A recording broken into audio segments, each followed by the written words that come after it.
Bonjour et bienvenue dans cette présentation du modèle du perceptron simple. Le perceptron simple est un fondamental du deep learning. En effet, c'est en cumulant des couches de plusieurs perceptrons qu'on met en place un réseau de neurones, technologie d'avenir qui permet d'automatiser des tâches complexes qu'un algorithme habituel ne pourrait réaliser aussi simplement. L'application principale de ces réseaux est la généralisation de modèles par la data, ce qu'on définit différemment comme étant de l'inférence statistique. Dans cette présentation, nous allons aborder plusieurs notions des mathématiques et de l'informatique. Nous allons étudier dans un premier temps la modélisation du perceptron, la fonction erreur, la descente de gradient, l'apprentissage, ainsi que la frontière de décision projetée en 2 dimensions. Mais avant d'aborder les notions mathématiques, nous allons modéliser le perceptron simple et toutes ses actions à l'aide de plusieurs animations. Pour commencer, le perceptron est en blanc, les entrées sont en rouge. Un perceptron est connecté à toutes ces entrées qui sont à valeur quelconque dépendant du dataset sur lequel l'entraînement est réalisé. Pour chaque entrée, on ajoute un poids W propre à son entrée et qui prend aussi des valeurs quelconques. À ce perceptron, nous allons lui ajouter un biais qui agit comme un offset, lui aussi quelconque.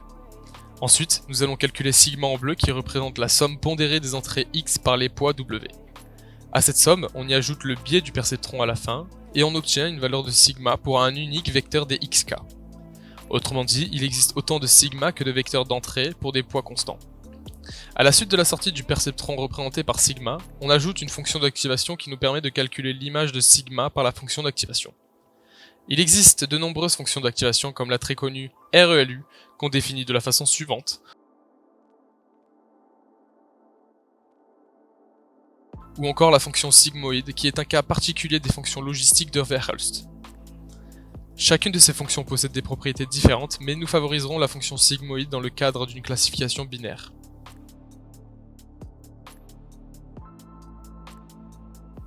Une fois l'image de sigma par FA calculée, on ajoute une fonction de décision qui renvoie soit 1 si FA de sigma est supérieur à un seuil de décision, et 0 sinon.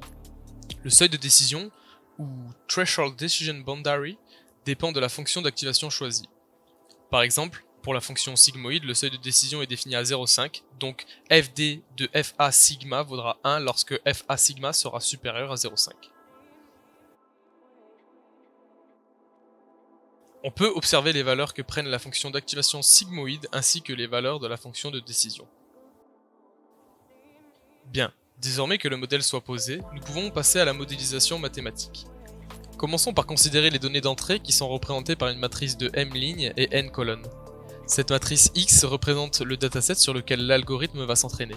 Chaque ligne correspond à une observation et chaque colonne correspond à une feature qui se définit comme une caractéristique de notre observation.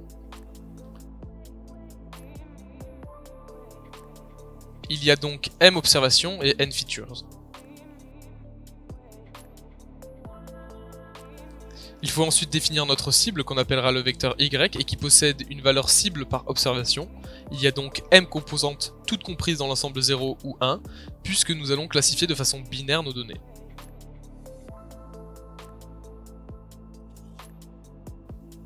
On vérifie ensuite la cohérence de la taille de nos matrices. Pour la matrice X, sa taille est de m fois n. Pour le vecteur Y, sa taille est de m fois 1. On réécrit le modèle du perceptron afin de visualiser ce qui se passe ensuite. Ainsi, rappelons-nous, pour chaque ligne de notre dataset, on peut procéder au calcul que réalise le perceptron sur ses entrées X, Y, K. On ajoute les n poids pour chaque connexion et on définit le vecteur grand W composé de tous les poids WK. On procède ensuite au calcul de sigma de la IM observation en n'oubliant pas d'ajouter à la fin de la somme le biais B du perceptron. Et enfin, on ajoute les blocs correspondant respectivement à la fonction d'activation et la fonction de décision. L'ensemble de nos paramètres est celui constitué des WJ pour J allant de 1 à N et de notre biais B. Ce sont les éléments de cet ensemble qui vont être optimisés automatiquement par l'algorithme lors de la phase d'entraînement. Désormais, nous allons choisir une métrique d'évaluation de notre modèle afin de pouvoir quantifier l'erreur entre les prédictions et les valeurs de la cible. On peut utiliser l'erreur quadratique moyenne entre la fonction d'activation et les valeurs de la cible. Cette fonction du coup que nous appellerons l'erreur se définit comme la moyenne sur les observations i des différences entre la fonction d'activation évaluée en sigma i et la im cible au carré. On définit aussi un critère de précision qui est simplement la proportion en pourcentage de prédiction égale à la cible sur le nombre total d'observations. A noter que la prédiction est la sortie de la fonction de décision et non pas de la fonction d'activation. La fonction erreur va donc mesurer l'écart moyen au carré entre la fonction d'activation et la cible. Il y a cependant des limites à l'erreur quadratique moyenne. Par exemple, sur une interpolation, l'erreur quadratique moyenne est nulle, mais cela ne signifie pas que le modèle est performant. Dans certains cas, il s'agit d'overfitting ou de surentraînement. Le modèle colle trop aux données et il perd donc tout sens de généralisation. Pour la précision, si HAC est égal à 100%, alors toutes nos prédictions valent les valeurs de la cible correspondante. A noter que ces deux métriques nécessitent forcément de posséder une cible, ce qui nous empêche de les utiliser dans le cadre de l'apprentissage non supervisé. Voyons désormais comment fonctionne l'apprentissage ou la phase d'entraînement. L'objectif que nous avons est de minimiser la fonction erreur en fonction de nos paramètres qui sont les poids et le biais. Pour minimiser, on utilise les dérivées partielles de la fonction erreur selon les paramètres. Commençons à dériver notre fonction erreur pour chaque poids dans un premier temps. On commence par utiliser la linéarité de la dérivation et la formule des dérivées composées pour établir une expression.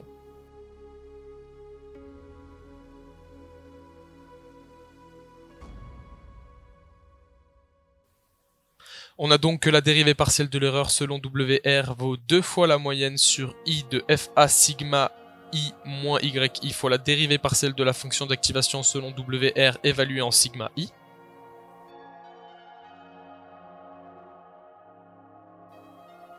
Pour simplifier la dérivée qui est dans la somme, on retient l'expression de sigma I qui dépend de WR, puis on dérive la fonction d'activation à l'aide de la formule de dérivation des fonctions composées.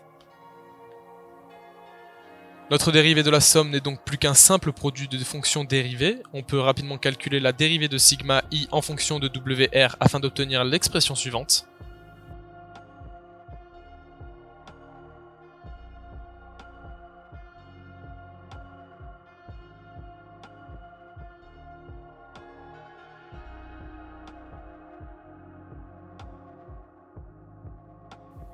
À partir de cette nouvelle expression, on peut réécrire la version matricielle puisque nous avons dérivé l'erreur pour tout R appartenant aux entiers naturels compris entre 1 et n. On obtient donc que le vecteur des dérivées partielles de la fonction erreur selon les poids va valoir 2 sur m fois la transposée de x fois le vecteur colonne suivant. Ce vecteur colonne est composé des différences entre la fonction d'activation et la cible ainsi que la dérivée de la fonction d'activation évaluée pour chaque sigma. On vérifie la cohérence des tailles pour le produit matriciel. X est de taille m fois n, alors sa transposée de taille n fois m. Le vecteur colonne est composé d'une fonction évaluée pour chaque observation, sa taille est alors de m fois 1. Le produit matriciel nous donne alors comme résultat un vecteur colonne de taille n fois 1. Il est important de noter que le vecteur colonne de droite est indépendant de R, ce qui nous permet de le calculer en amont des autres opérations. Il reste toutefois dépendant des paramètres qui évoluent lors d'un entraînement. Attention, la fonction d'activation doit être continue et dérivable pour pouvoir calculer le vecteur colonne de droite. Heureusement, c'est le cas de la fonction sigmoïde, mais certaines fonctions d'activation ne satisfont pas cette condition. L'apprentissage repose sur l'optimisation des paramètres à l'aide de la technique de la descente de gradient. On considère donc une suite de vecteurs colonnes et plus précisément le vecteur colonne composé de nos poids.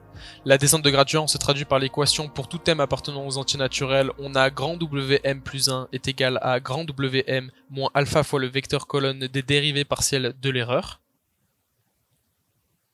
Chaque grand Wm de la suite de vecteurs colonnes est composé des n suites des différents poids qui traduisent leur évolution selon la descente de gradient. On retrouve le learning rate, qui correspond à notre alpha. Celui-ci dépend de l'échelle de notre dataset, mais pour des données normalisées, comme le facteur 2 de l'expression des dérivées de l'erreur n'a pas été enlevé, on peut le prendre à des valeurs voisines de 0,01, 0,005. L'entraînement consiste alors à simplement calculer les termes de la suite grand Wm par itération successive. Les poids vont alors idéalement se diriger vers des valeurs qui minimisent la fonction erreur.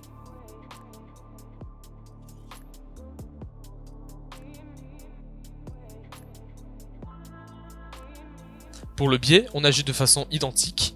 On calcule alors la dérivée partielle de l'erreur selon le biais.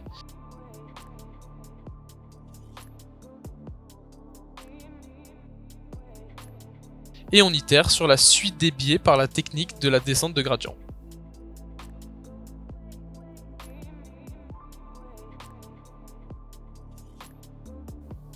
L'intérêt de ces équations est de pouvoir les implémenter informatiquement très rapidement. C'est ce que nous allons faire avec Python. On a créé une classe perceptron dont l'initialisation se fait en définissant les paramètres et quelques caractéristiques du perceptron simple. On y retrouve notamment la fonction d'activation ainsi que sa dérivée, mais aussi le seuil de décision. On met ensuite une méthode train qui prend les valeurs d'entraînement et qui va effectuer le calcul de la suite grand WM par itération sur le nombre d'epochs. La méthode predict qui permet de faire la prédiction en fonction des valeurs des poids et du biais actuel lorsque le perceptron est entraîné ou non. Deux méthodes qui nous retournent les courbes d'apprentissage et d'erreur durant tout le long de l'entraînement. Et enfin, une méthode qui nous trace toutes les frontières de décision projetées en 2 dimensions. On génère un dataset avec 2 classes et 2 features qu'on peut visualiser ici. On a donc ici une concaténation de la matrice X et de notre cible.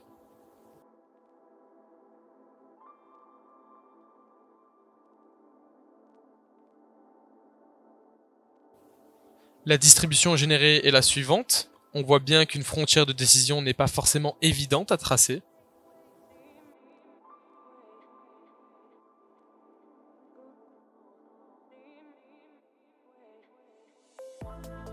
On entraîne ensuite notre perceptron sur les données générées et on remarque que l'accuracy était de 34% au départ et qu'elle finit à 89% en fin d'entraînement. L'erreur a elle aussi diminué au fur et à mesure. On obtient les courbes suivantes pour les métriques de précision et de la fonction erreur.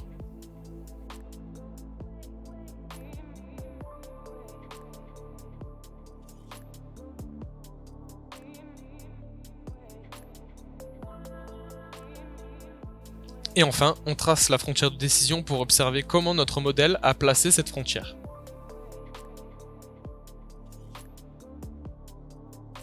On peut directement remarquer que certains points orange situés à droite de la frontière vont être prédits comme appartenant à la classe bleue, alors qu'ils sont en orange. Et effectivement, les voici. C'est ces points mal prédits qui justifient une précision à 89%.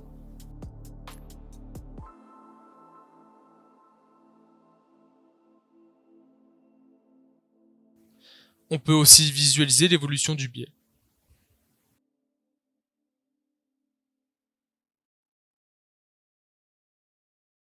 La frontière de décision projetée en 2 dimensions est un outil qui nous permet de visualiser l'évolution de l'algorithme durant l'entraînement. Nous allons détailler le calcul de cette dernière.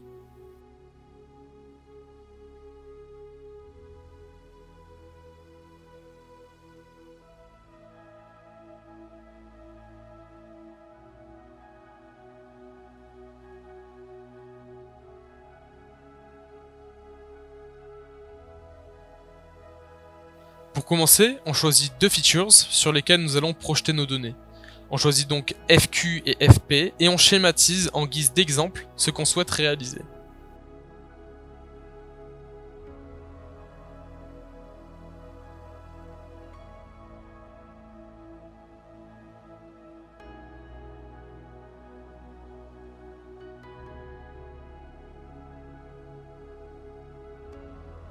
On pose ensuite que 0 vaut la somme du biais et des features pondérées par leur poids respectif, ce qui va nous permettre d'exprimer la feature en ordonnée en fonction de la feature en abscisse et d'identifier les coefficients A et B d'une droite.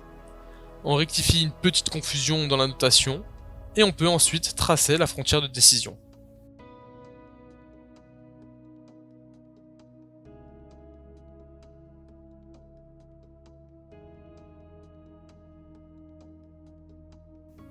Voyons comment cela est mis en pratique avec une animation.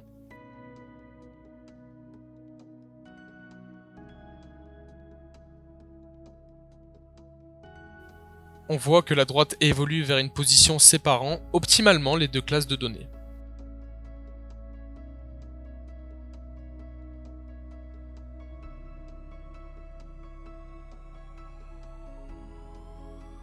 Merci d'avoir visionné cette présentation et n'hésitez pas à demander des informations complémentaires.